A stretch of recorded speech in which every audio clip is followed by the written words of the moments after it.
నేనైతే సినిమా చూడలేదు అనుకోండి, నేను టికెట్లు తగ్గాకనో లేకపోతే కనుక ఓటీటీలోనే చూద్దాం అనుకున్నాను. కాబట్టి నాలాంటి వాళ్ళని చూడలేము, అది పెద్దలకు సంబంధించినటువంటి లెక్క అందులో. కాబట్టి సినిమాకి సంబంధించిన అదే కంటెంట్, అదే దాంట్లో ఈ ముక్క ఉందట, అది కూడా హర్ట్ అయింది ఒకటి. అటు రేవంత్ హర్ట్ అయ్యాడు సెంటిమెంటల్ గా, ఈ పాయింట్ ఒక హర్టింగ్. మూడో పాయింట్ వచ్చేటప్పటికి పోలీసులు అదేదో మనకి, నాకు చాలా బాధ అనిపిస్తుంది ఒక్కోసారి. రావణాసురుడి పాత్ర ఎన్టీ రామారావు చేస్తే రాముడు వెళ్ళను, రాముడి పాత్ర ఎన్టీఆర్ చేస్తే రావణుడు వెళ్ళను, కృష్ణుడి పాత్ర ఎన్టీఆర్ చేస్తే దుర్యోధనుడు వెళ్ళను, అదే దానవీర సూరకర్ణ అని చెప్పేసి ఈయన చేస్తే కృష్ణుడు వెళ్ళను. అదే సందర్భంలో దుర్యోధనుడు హీరో అవుతాడు. కాబట్టి అంటే మనకు కావాలంటే పురాణాల కథలనే మార్చేసాం.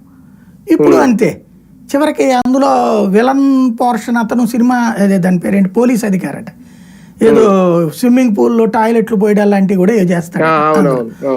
ఇవన్నీ పోలీస్ డిపార్ట్మెంట్, ఏది పోలీస్ డిపార్ట్మెంట్ తలుచుకుంటే ఏమైనా చేయగలదు రాజకీయ అడ్డంకులు లేకపోతే. కానీ మన రెండు రాష్ట్రాల్లో దౌర్భాగ్యం ఏంటంటే పోలీస్ డిపార్ట్మెంట్ ప్రభుత్వానికి తాబేదారిగా పనిచేయడానికి లేదా ప్రభుత్వంలో అధికారంలో ఉన్నటువంటి వాళ్ళ కోసం పనిచేయడానికి మాత్రమే ఎంచుకుంటున్నాం. అంటే ఒకటిసారి ఇక్కడ ఏంటంటే, అంటే సినిమాల గురించి వచ్చింది కాబట్టి అల్లు అర్జున్ సినిమాల్లో దాదాపుగా పోలీసులు అందరినీ కొంచెం అంటే వాళ్ళకి ఏం చేత కాదు అన్నట్టుగానే చూపిస్తారు. ఇప్పుడు ఇందులో కాదు, మా జులై సినిమాలో కూడా అంతే కదా, వేరే ఒక పోలీస్ ఆఫీసర్ చేతిలో